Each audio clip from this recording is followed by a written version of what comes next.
Hey guys, welcome back to my channel. My name is Karen and I'm so happy you're here. So today I have another video. This time it's about this little guy here. Ignore this nail. It's yellowing because I got acetone on it, so I'm trying to pick it off. Anyways, this guy is a Spek pocket rings planner that I have de-ringed and turned into a pocket TN. Super random, I know. But if you watched my previous videos, I mentioned that I was waiting on a pocket TN planner from Naya Paperie. That got a little held up and it is still on the way, so I haven't received it. So I got a little impatient and I had this planner laying around, which I wasn't really into as much anymore. And I was actually planning on selling it, but before I did that, I was like, what if I just use this? Since I'm not really digging it as much anymore, I was gonna, destash it anyways. I might as well try it out. And worst case scenario, I'm just stuck with it and I can't resell it. So I did. So I de-ringed it, and today's video is gonna show you basically, I'm not gonna like do it because I don't want to do it to this one, but I'm gonna show you basically what I did. This is another VDS pocket planner. So I added the elastics. Since it has a back pocket, you can't really see where the holes are for the elastics. However, you can see this in here, which is where the ring mechanism was, but you really can't see it unless you're like tugging at the inserts, or like if you open up like this, you can see them. So they really don't bother me at all. I honestly never notice it. So yeah, that's what I'm talking about today in this video. But first of all, if you are interested in doing this to your pocket planner from VDS that you have laying around, I do want to mention a couple things. So this is the TM line, the Touch Me Ready to Ship line. However, it is not the same dimensions as their pocket TM Ready to Ship planners that they have now. As of today, well, not as of today, but like if you're watching this video, their new pocket planners are not this size. They are wider. This is the previous size that they used to have, and same goes with this. I prefer the narrower ones that they used to make, so that's why I have these two in that size. So just be aware if you do want to like buy one to do this too, just be aware that it is wider, and I don't know if that would like, if that would affect your decision on doing it, because I do think that the width of this planner is perfect for pocket TN size with tabs on the side, because as you can see, I can still fit my pen. I have side tabs and everything fits perfectly. The planner is just barely tall enough for pocket TN size inserts, so there's not much room for like top tabs, but as you can see, I still have some and they stick out a little bit past the edge, but that doesn't bother me. So all in all, I think it was great, and I absolutely love this little guy, and I'm so happy that I did it. So basically, all I did was remove the rings, and there's a bunch of videos here on YouTube on how to do it, so I suggest you watch some of those. I just don't want to do it to this planner quite yet, because I actually bought a black pocket TN from a person on Instagram, and so since I'm going to have that one, I don't feel the need to de-ring this one. However, if I don't like the one that I bought, then I may resell that one and do to this what I did to this one, but in the meantime I don't want to. So basically what you do is you just open up the rings and you take a flathead screwdriver and just kind of tuck it underneath this little plate here and just push gently. I was surprised at how easy it was to do it. You just wedge it in there and push up on these little lips here the whole way down on both sides, and this top part just comes off, and then you're left with the rings in there still, which you just like pull apart like that, and that removes the whole front plate and the rings, and all that's left is the back plate, which is inside of this leather. And what I did to get that out is, and I'm not sure that this would work with any other VDS leather besides the Ready to Ship Touch Me leather, but because this leather is so floppy and like almost stretchy, I was able to squeeze the back plate through this hole. I was able to squeeze it out. So because it was glued in there, but it was very lightly glued, I was able to just kind of wiggle the leather a little bit, like take this part and like just do this and kind of peel it off of the back plate. And then I kind of like stretched this. I should take this out, hold on. Not very well prepared. Let me just take these out real quick so I can explain it a little bit better. So I basically, I have a whole bunch of stuff in here as you can see. So what I did was I stretched out this part of the leather like all the way to the top of the back plate that was in there.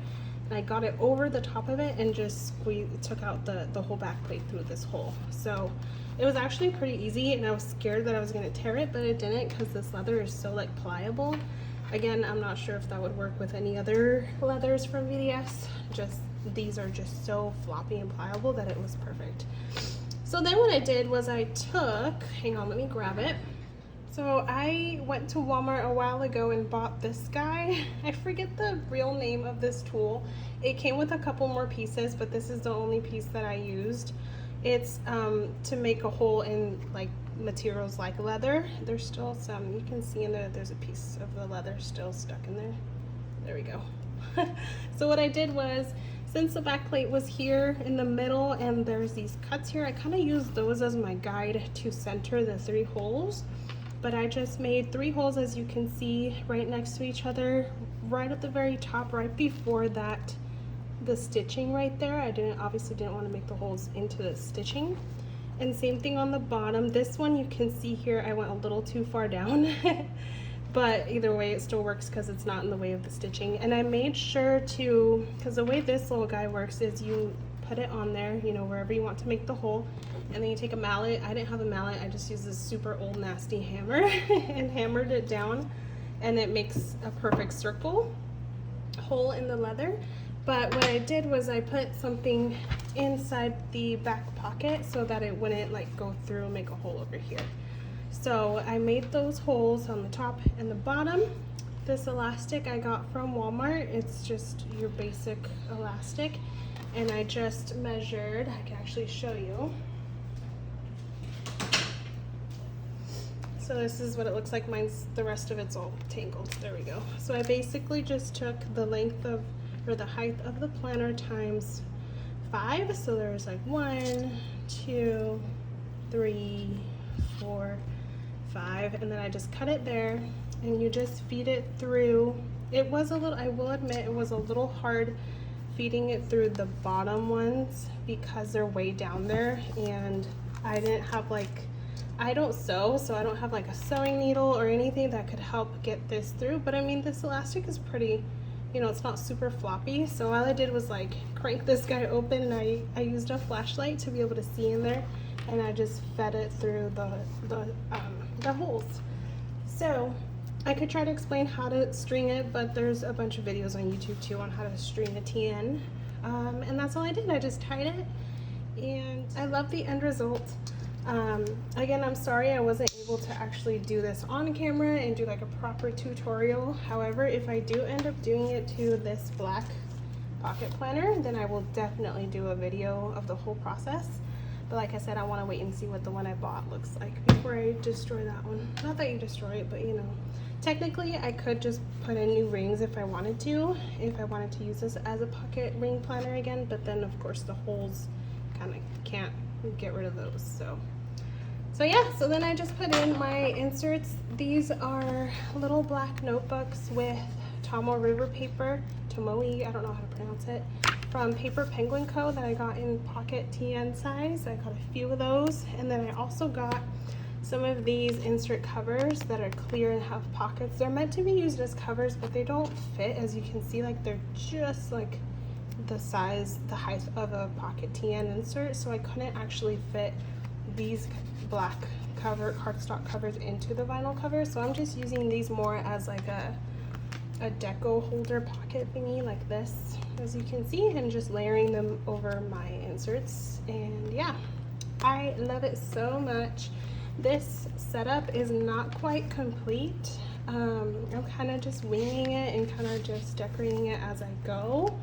and as I get more stuff for it, I will be adding to it, changing things. So I don't know if I want to do a flip quite yet, just because I don't feel like this little pocket TN is quite ready. But I did want to make this video real quick just to show you guys kind of a talk through of what I did, and to show you guys that it actually did work, and I really like the end result. I don't know what happened here. My strings got all confused or tangled. So yeah, I am super happy. I don't want to say it too soon, but I feel like this is planner piece for me, because I've always loved pocket size, and that's what I was missing when I was using my Hobonichi Weeks. Sorry, let me get this back in here so I can like speak properly. That's what I was missing when I was using my Hobonichi Weeks. Oh yeah, this guy, I forgot about this little sticker pocket thingy. This was my Hobonichi Weeks cover that I got off of Amazon that I just cut down. So width wise, it's a little wider than my inserts, but it's in the back of my planner, so it works out perfectly. And I just tied a little elastic around it, and then put that elastic around my last notebook like this. And then it's in here now, so it's perfect. I'm just using it as sticker storage in the back of my planner. But yeah, I was saying that I've combined what I love from pocket size and what I love from the Hobonichi Weeks, which is the Tomoe River paper, which is what all these inserts are. This is a layout insert that I bought from Etsy that is similar to the Hobonichi Weeks, where you have Monday through Sunday on the left and then just a grid page on the right. So I'm basically using it like how I did with my Hobo Weeks, where I have my like daily specific tasks on the left and like big events, and then I have a little section for trackers, and then tasks that are not day specific, and then my to-buy list. So yeah, I'm loving it. I hope this is planner piece. So far it feels like it, but we'll see if I continue to feel that way. So anyways, I will come back and do a thorough updated flip once I get this set up a little more concrete. Otherwise, I hope you enjoyed this little chatty video, and I hope you guys have a great day. Don't forget to like and subscribe if you want to see more. Thanks.